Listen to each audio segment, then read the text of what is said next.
Entonces, esperar, cuán difícil es.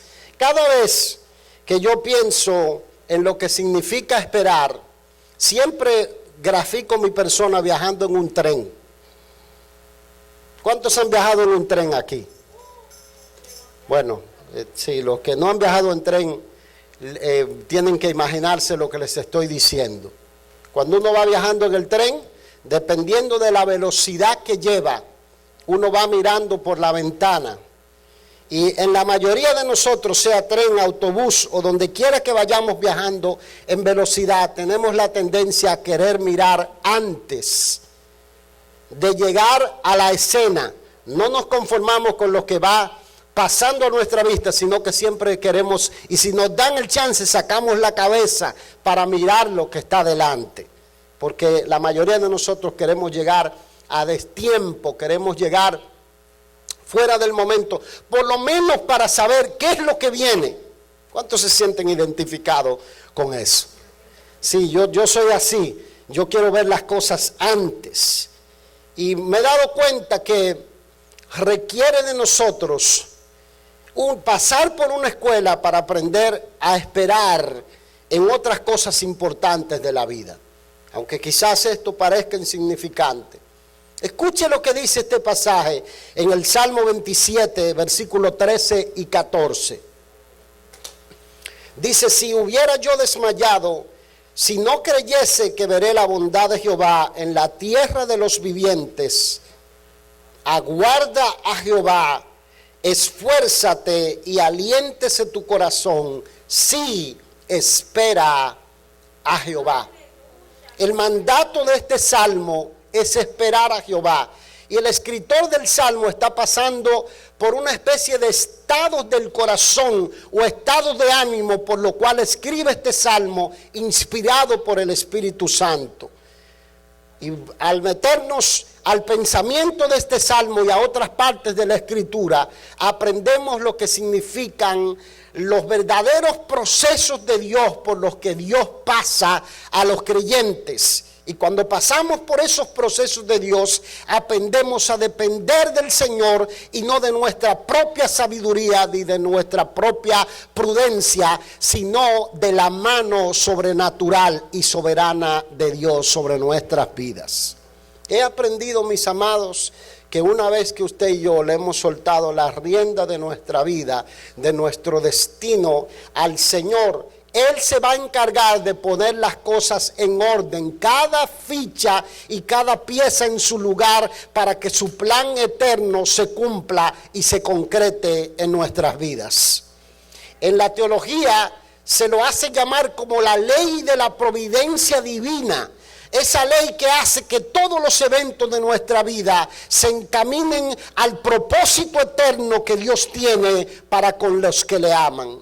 Hay cosas que yo no puedo explicar y me gustaría decirle que tengo la respuesta y decirle por qué murió aquel, por qué aquel padeció tal enfermedad, por qué cruzó por tal circunstancia. Eso solo Dios lo sabe y Dios lo hace revelar a lo largo del camino de la vida de cada uno el por qué lo permite. Pero una cosa sé y estoy convencido, que en la vida de los creyentes ningún evento ocurre al azar, ocurre a la aventura o por casualidad, sino porque Dios tiene un plan, tiene un propósito eterno por el cual lo permite en nuestras vidas. Y sin importar por dónde estemos pasando, Él dice, sí, espera en Jehová. Él dice, sí, espera en Jehová. Porque los que miran a Jehová jamás son avergonzados. Siempre que pienso en lo que significa esperar en el Señor, y es para que usted se sienta que usted no necesita ser perfecto, pienso en mi mamá. Ella fue una trabajadora dura. Hay imágenes que yo tengo guardadas en mi memoria que yo digo, wow, qué guerrera. Cómo pasó por circunstancias que otra gente hubiese tirado la toalla, otra gente hubiese decidido salir del camino de alguna manera para evitarlo. Pero ella seguía persistiendo y aunque no conocía en ese momento de su vida profundamente a Dios, ella tenía una semilla de fe sembrada en el corazón. Creo que yo de alguna manera soy parte de esa semilla de fe, porque Dios me llamó a sus caminos y siempre mantenía el mami, hay que buscar del Señor, y ella tenía, verdad, su historia de fe en el camino. Pero yo recuerdo que mi papá, que hasta ahora tiene 70 y algo de años, es eléctrico, nunca para de trabajar, era eléctrico, pero en un momento dado de su vida, el alcoholismo le estaba robando todo lo que tenía, el potencial que tenía, todo el esfuerzo del trabajo de sus manos se iba en algún momento en alcoholismo, porque estaba sumergido en el alcohol. Y mucha gente le decía a mi mamá: ese hombre nunca va a cambiar, abandone ese hombre, deje ese hombre. Y recuerdo que Dios llevó a mi mamá a trabajar con la gente más poderosa que había en Santo Domingo, la gente en ese momento más poderosa de la nación, una de las gente más poderosas de la nación.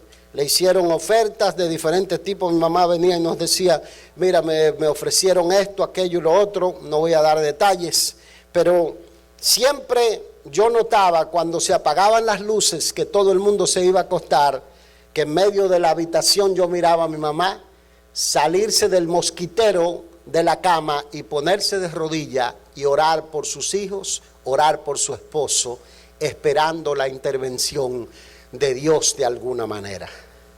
Y Dios, que escucha la oración del que clama, le respondió varios años después, transformando la vida de mi papá. Ella cerró los ojos a las ofertas, no las aceptó, y luego mi papá volvió, Dios lo sanó, lo limpió del alcohol y lo prosperó de tal manera que mi mamá nunca tuvo que volver otra vez a trabajar fuera con la dureza con la que lo hacía. Y eso se llama la fidelidad de Dios respondiendo la oración del que clama. De modo, mis amados, que su oración y la mía siempre va a tener respuesta. Lo más difícil en la vida del cristiano es esperar en Dios cuando Dios te está pasando por procesos o por circunstancias difíciles.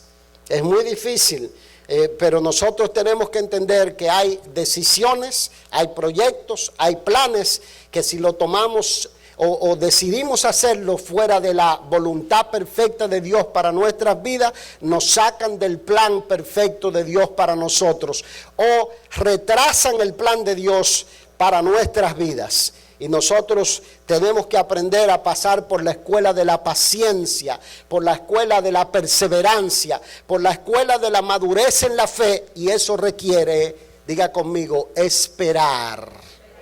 Yo recuerdo que cuando llegué a Estados Unidos, fue uno de los momentos, ¿verdad?, de alegría para mí, pero también de diferentes circunstancias bien difíciles. ¿Por qué razón? Porque uno, y esto le pasa a mucha gente aquí, tienen un choque cultural con el hecho de que usted se dedica a estudiar en su nación, usted se prepara, se educa, usted toma ciertas decisiones que usted dice: oye, cuando yo llegue a cierta edad voy a estar en una situación de tal o cual manera, y usted se grafica bien, se grafica bendecido, próspero. Y en algún momento, mientras estaba estudiando, yo le digo al Señor: Señor, me tomaste el pelo. Es como yo le hablo, yo no peleo con el Señor, pero le digo algunas cosas. No empiezo a renegar y a decirle: no, porque tú aquello, porque no hiciste aquello. ¿Quién soy yo si yo solo soy un vaso de barro para pelear con el Señor? Ahora bien, hay momentos en que yo le hablo y le digo como algunos hacen y le dicen: Señor, me tomaste el pelo. Y yo recuerdo que en algún momento tú llegas, ¿verdad?, con unas grandes expectativas. Estás viniendo a los Estados Unidos de América, has hecho una especie de trayectoria de alguna manera siendo joven, pero llegas aquí y terminas de lavaplato en un restaurante. Aleluya, ¿cuántos se gozan por eso? Gloria a Dios. Y cualquier parecido con la realidad es mera coincidencia. Te termina de lavaplato en un restaurante. Alguna gente no podían entender por qué tenía tanto entusiasmo lavando plato. Gozo lavando plato. porque uno entiende que Dios te está pasando por un proceso. Pero yo quiero que usted preste atención cómo se pasa ese proceso. Porque recuerdo que en un momento dado duré 3 años que no ministraba. 3 años sin ministrar después de haberme pasado desde la juventud cantidades de años viajando a diferentes lugares. Y donde la gente te mira, porque aquí tú llegas aquí en Estados Unidos y la gente te hace entender, una vasta mayoría de ellos te hace entender, tú aquí no eres nadie, ¿verdad? Pero cuando usted está en el plan, usted está metido en lo que es la perfecta voluntad de Dios. Dios te va a sacar a camino por encima del diablo, de la mezquindad del hombre, por encima de quien se ponga en el camino. Dios es el que va contigo y Dios te va a bendecir y te va a prosperar. Y esos años de escuela en los que no predicaba, en los que no hacía lo que me apasionaba y para lo cual me puse a estudiar, me puse a consagrarme, fueron años de grande bendición y me hicieron entender que tú no necesitas ser ni pastor, ni evangelista, ni misionero, ni tampoco un teólogo para caminar de la mano con Dios y ver a Dios ayudándote, ver a Dios adelantándote, ver a Dios defendiéndote, ver a Dios protegiéndote. Lo único que tú necesitas es tener un corazón contrito y humillado, el cual Dios no desprecia. Gloria a Dios. Y alguien dijo, mis amados, que lo más difícil de esperar en el Señor es que nos vamos poniendo viejos. Yo difiero con eso. Pero nosotros debemos tener bien en claro, ¿por qué difiero con eso?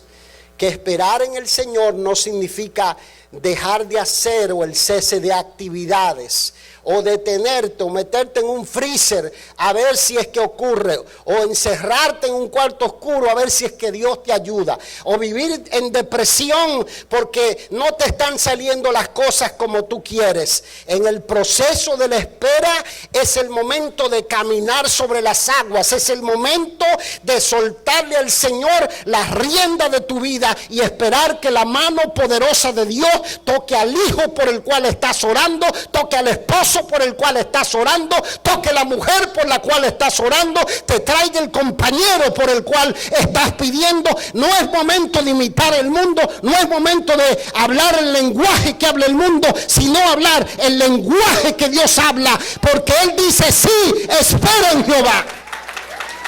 Gloria a Dios.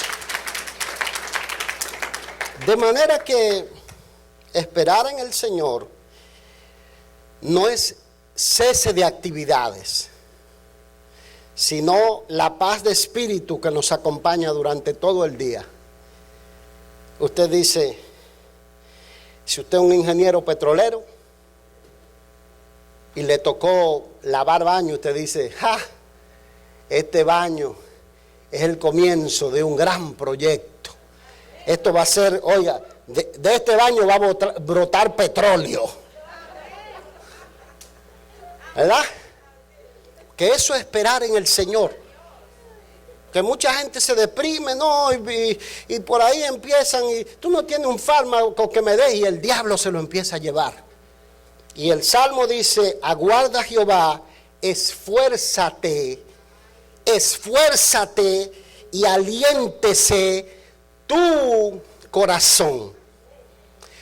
Los que miraron el video del miércoles saben que yo le hablaba que hay muchos creyentes frustrados que dicen: la iglesia está mal, la iglesia está fracasada, y dejan de congregar, no van a la iglesia, inventan que ellos, yo no sé si es que tienen complejo de Martín Lutero, pero yo le digo: tú no eres Martín Lutero, tú no vas a reformar la iglesia. No hay iglesias perfectas. No existe tal cosa. Como tú no eres perfecto, ni yo soy perfecto, no hay iglesias perfectas. De manera que cuando tú estás pasando por procesos y estados de ánimo, es el momento de estar más cerca del Señor que nunca. Es el momento de congregar más que nunca, de buscar el rostro del Señor más que nunca. porque aquí se habla de no cesar de hacer, sino de esforzarte y alentarse tu corazón. El salmista David, que creo que es el escritor de este Salmo 27, lo dice de otra manera en el Salmo 40. Y él dice: pacientemente esperé a Jehová, y se inclinó a mí y oyó mi clamor. Oiga lo que dice. Oiga lo que dice. Oyó mi clamor. O sea que el salmista, en el proceso de espera, no cerró los labios para no orar, sino que estaba orando, clamando, suplicando, creyendo, insistiendo, como dijo Jesús: pedid se os dará, buscad y hallaréis, llamad y se os abrirá. Porque todo aquel que pide recibe, el que busca halla, y al que llama se le abrirá. Y oiga lo que dice, porque a mí me gusta que en el Salmo 40 él describe otro estado de ánimo. Y él dice: el Señor, él se veía como los pies metidos en un fango. Y los que han visto, yo nunca he estado en una tierra movediza, pero los que han visto las películas, cuando la gente, ¿verdad?, esas películas de la jungla, y la gente se entierra en tierra movediza y se va hundiendo, así se veía el salmista David. Pero mientras él se veía hundiendo en el fango, él sabía que su socorro venía de Jehová, y que no venía de ningún esfuerzo humano ni ninguna treta, sino de la ayuda sobrenatural del Rey de Reyes y Señor de Señores. Él sabía que ese fango era la escuela de Dios para fortalecer su fe y enseñarle que Dios es poderoso para levantarle. Gloria al Señor. De manera que estar en el proceso, yo digo así, porque es el lenguaje que se maneja en el mundo evangélico. Estar en el proceso no es dejar de congregar, no es irte de la iglesia. Estar en el proceso no es dejar de orar o de leer la Escritura y de confiar en el Señor. Estar en el proceso es que mientras más grande es la prueba, más intensa es la oración, más intenso es el servicio que tú le tienes que rendir y prestar al Señor, sin importar lo que estés pasando. ¿Dice amén? Toque a alguien que está a su lado y dígale: no te distraigas, Dios quiere hablarte. Mire, para graficar un poco lo que le estoy hablando, la Biblia cuenta la historia del rey David. El rey David dice que fue ungido como príncipe en medio de sus hermanos. Y cuando fue ungido como príncipe en medio de sus hermanos, Dios decretó una unción sobre él, de que él sería el rey, el príncipe de la nación. Pero pasaron 20 años hasta que esa palabra profética se cumplió. Pero David no se sentó en Belén y dijo: déjame esperar aquí, pasando fresco debajo del árbol, aquí en la hacienda de mi padre, hasta que Dios me haga rey de la nación. Porque imagínense, 20 años sin entrenarse, cuando si llegaba a ser rey cometía un disparate. Pero no, lo vemos a David sirviendo con las ovejas de su padre. Lo vemos a David llevándole provisiones en el campo a sus hermanos que estaban en la guerra, y en ese preciso momento se enfrentó con el gigante Goliat y le venció. Y esa victoria no le agrandó el corazón, ni tampoco lo hizo creerse que él era un gigante espiritual, sino que seguía humilde, seguía confiando, seguía sujeto a la autoridad del rey, que en ese momento era Saúl. Y lo vemos en la casa del rey Saúl sirviendo de arpista. Luego lo vemos como soldado enlistado en el ejército, esperando el tiempo, el momento preciso de Dios, para que Dios cumpliera la palabra que había prometido. Eso es lo que se llama no cesar de obrar. Mis amados, ¿por qué Dios hace que nosotros esperemos? Porque esperar es una lección importante en la vida. Esperar implica que nosotros podemos ser de bendición a otros cuando Dios nos haga el milagro que nosotros estamos esperando. ¿Cuántos quieren ser de bendición a otros? Esperar significa que vamos a sacar experiencias de allí que de otra manera no la íbamos a sacar, y la fidelidad de Dios va con nosotros. Esperar significa que nosotros creemos que dependemos del Señor absolutamente y por eso seguimos prendidos de la mano de Él. La Biblia muestra el ejemplo de hombres que no supieron esperar en el Señor, que no supieron aguardar la intervención sobrenatural porque tenían la confianza puesta en sí mismo. Uno de esos ejemplos es el rey Saúl, y su vida termina con una muerte en batalla después de consultar una bruja, una divina, y apartarse Dios de él porque él todas las cosas las quería hacer como a él le parecía y no esperaba la bendición del Señor. Pero la mayoría de nosotros sabemos que Dios nos hace esperar porque es una escuela para cambiar nuestro corazón. Hay cosas, hay costumbres, hay por así decir, mañas que traemos del mundo, que si Dios nos empieza a bendecir de manera sobrenatural en todo lo que nosotros pedimos, esas mañas, esas costumbres, esas cosas que detienen el poder de Dios en nuestras vidas, no se van a ir porque nosotros vemos que Dios se mueve en base a lo que nosotros le pedimos. De manera que esperar es el propósito de Dios para que en la limitación, en la impotencia, nosotros aprendamos a depender de la gracia sobrenatural de Dios. Piense por un momento, mi amado, en el apóstol Pablo, un hombre que se metió a lugares con profunda oscuridad espiritual. Nosotros hoy tenemos el gran privilegio que le hablamos a alguien de Jesucristo, la vasta mayoría, y la persona dice, oh, sí, yo conozco, tengo gente cristiana. Pero Pablo entraba a lugares donde la gente no sabía ni lo que era Jesús, ni de qué él estaba hablando, ni de la cruz, ni del mensaje del evangelio. Y de allí Dios sacó conversiones, Dios hizo milagros de salvación. Y el apóstol Pablo dice, por la grandeza de las revelaciones y de lo que Dios hacía en mi vida, me fue enviado un mensajero de Satanás que me abofeté. Y he rogado al Señor 3 veces que lo quite de mí, y el Señor me ha dicho, bástate mi gracia, porque mi poder se perfecciona en tu debilidad. De manera que cuando usted tiene una enfermedad y ha orado por ella y la enfermedad no se ha ido, crea que Dios tiene un plan por el cual le está permitiendo.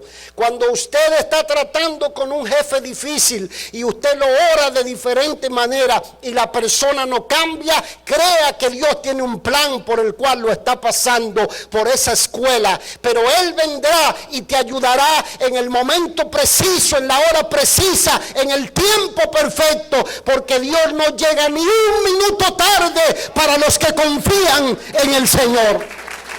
Gloria a Dios. Muchas veces, mis amados, Dios nos está preparando para el siguiente paso en su agenda.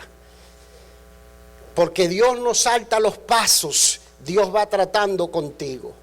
Pero mientras esperamos, nosotros tenemos que aprender a caminar de la mano con Dios. Existe la tentación de empezar a dudar. Existe la tentación de empezar a creer que Dios no está en control. Existe la tentación de creer Dios no se mete en los asuntos de este mundo. Mira, al malo le va bien, al impío le va bien. Y usted dice, ese es un tramposo y está mejor que yo. Pero ese sentimiento, mi amado, no es suyo solo. Fue el sentimiento de David, fue el sentimiento de otros hombres en las Escrituras. Pero ellos le hablaron a Dios de ese sentimiento y la respuesta del Señor fue, mira el malo, aunque lo veas como laurel verde que brota y está frondoso, vendrá un día cuando se secará. Pero los que confían en Jehová tendrán nuevas fuerzas, caminarán y no se cansarán, correrán y no se fatigarán, dice el versículo, levantarán alas como las águilas. Denle el mejor aplauso al Rey de Reyes y Señor de Señores. Alguien dijo que cuando esperamos, Dios quiere llevarnos a lugares que Él sabe que son necesarios para nosotros y conoce aquellos lugares que nosotros tenemos que dejar atrás.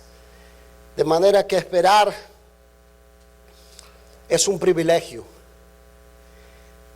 Porque Dios nos está, ¿sabe qué?, madurando. Mire, piense por un momento en la historia de David. Y vuelvo y retome lo que le digo. 20 años pasó esperando. 20 años esperando una promesa que Dios le entregó. Muchas veces lo tuvo al rey Saúl allí. Y algunos de sus hombres le dijeron: aquí te lo entregó el Señor, está dormido, te está persiguiendo, está lleno de celos, córtale la cabeza ahora. Y yo estoy seguro que tenía los consejeros detrás.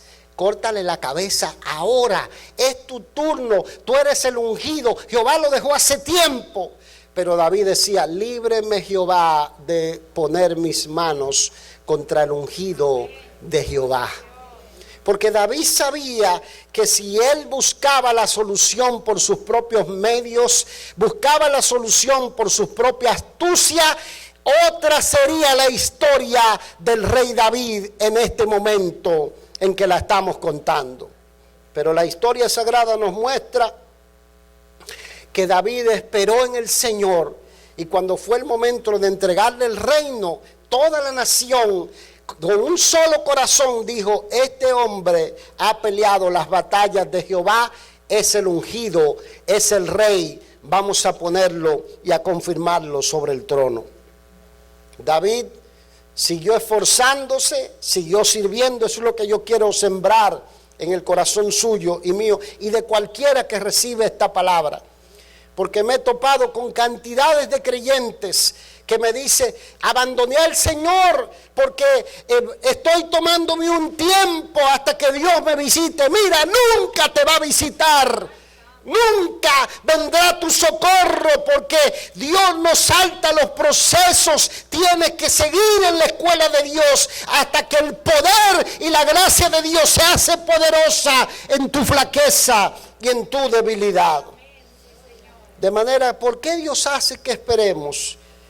Porque las demoras hacen que nosotros aprendamos a caminar sobre las aguas. Analía y yo sabemos lo que es caminar sobre las aguas.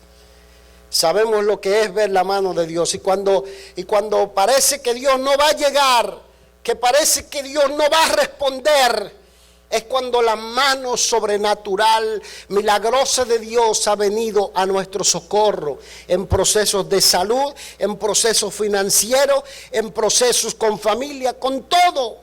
La mano sobrenatural de Dios ha venido sobre nosotros.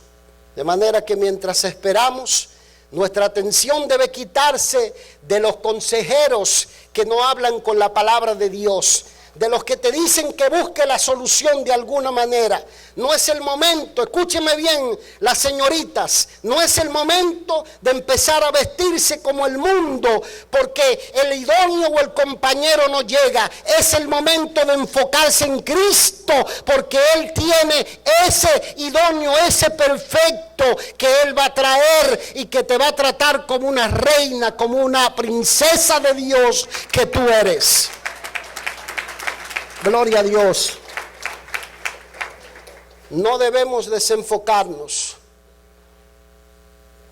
Saben, un último ejemplo que quiero tocar es el ejemplo de Jacob, el hijo de Isaac.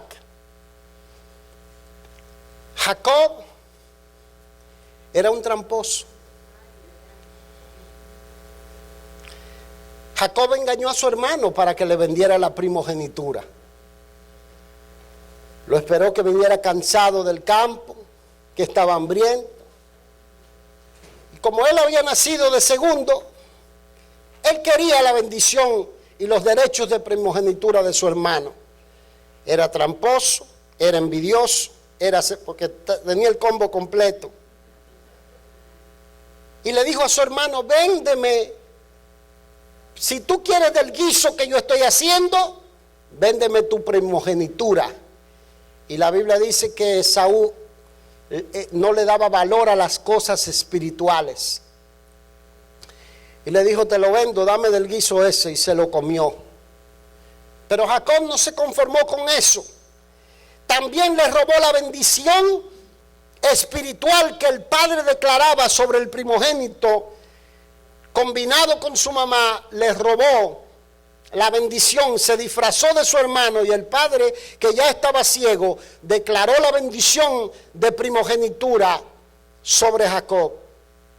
Jacob creía que se había salido con la suya, que le iba a ir bien en todas las cosas, y bajo el consejo de su madre, porque su hermano Esaú dijo: ya va a venir la muerte de mi padre y me voy a vengar de todas las tretas que este tramposo, envidioso, mentiroso me ha hecho todos estos años.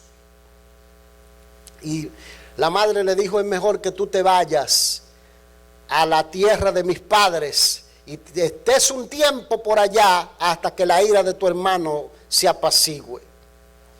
Pero la escritura dice que por allá se encontró con uno más tramposo, con uno más envidioso, con uno más estafador que él, su tío Labán, y lo hizo servir por 20 años.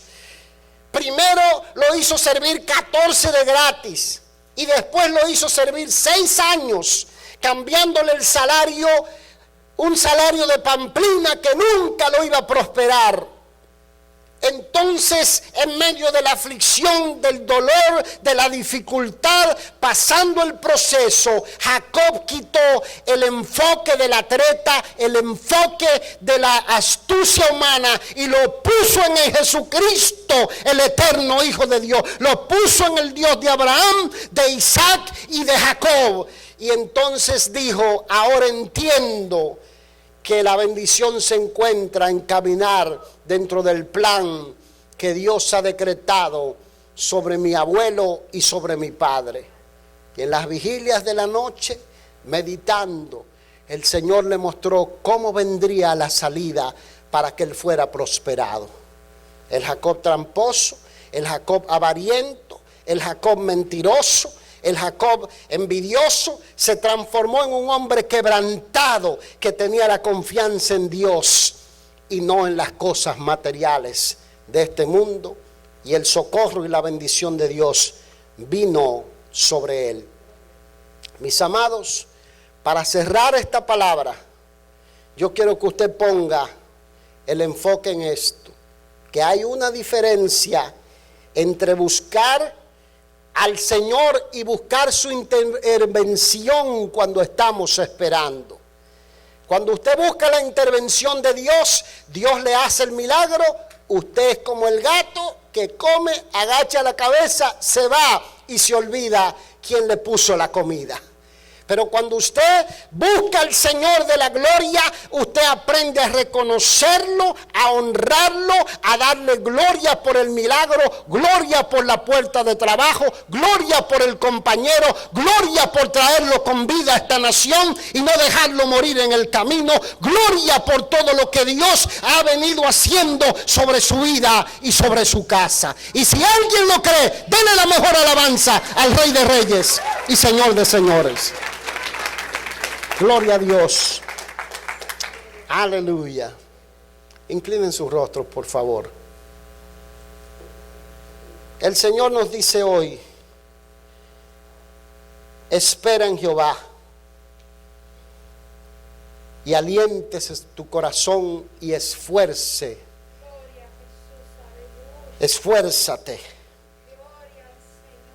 Mis amados, el propósito del diablo es que nosotros convirtamos las piedras en pan, para luego avergonzarnos, luego acusarnos, luego hacernos sentir que no merecemos nada y que no valemos nada. Pero Isaías 40:31 declara: pero los que esperan en Jehová tendrán nuevas fuerzas, levantarán alas como las águilas, correrán y no se cansarán, caminarán y no se fatigarán. David dice: pacientemente esperé en Jehová y se inclinó a mí y oyó mi clamor.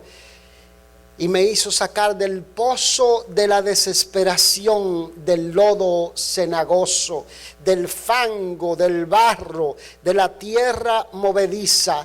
Y no solamente hizo eso, enderezó mis pies, que parecía que ya estaban endebles y torcidos, y puso en mi boca cántico nuevo, alabanza a nuestro Dios. Y declara él, y verán esto muchos, y temerán y confiarán en Jehová.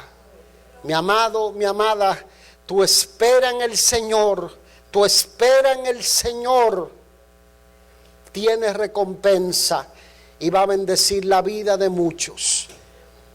No des ni un paso fuera de la voluntad de Dios para tu vida. Padre, oro sobre tus hijos.